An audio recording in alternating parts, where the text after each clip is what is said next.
Vous savez, l'Afrique a la majorité des matières premières dont les pays occidentaux ont besoin pour continuer leur développement.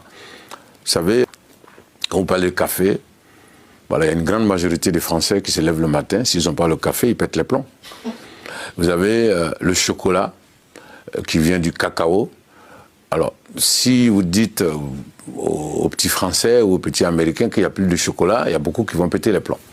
Voilà. Et la Côte d'Ivoire est le premier producteur de cacao dans le monde, avec 40 ou 45%.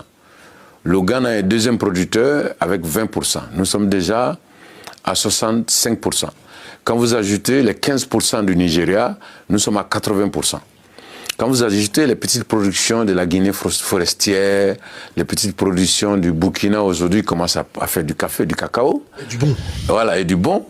Et donc, voilà une petite partie de l'Afrique qui nourrit le monde entier en chocolat, en cacao, je veux dire.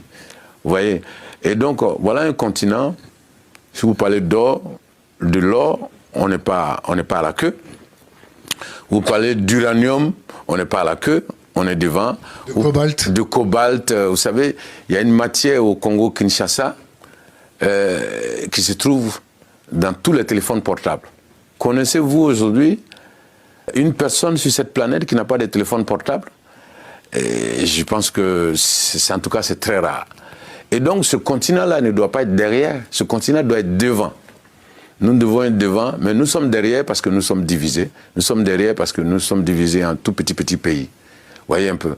Donc moi, je pense que le jour que les 54 pays africains seront ensemble, je sais que ce n'est pas pour maintenant, mais ça peut être dans 100 ans, je pense que nous allons gagner tous les combats. Je dis dans 100 ans parce qu'il y a beaucoup de problèmes à régler d'abord dans nos pays, dans nos régions. Ce ne sera pas trop tard. Non, ce sera pas.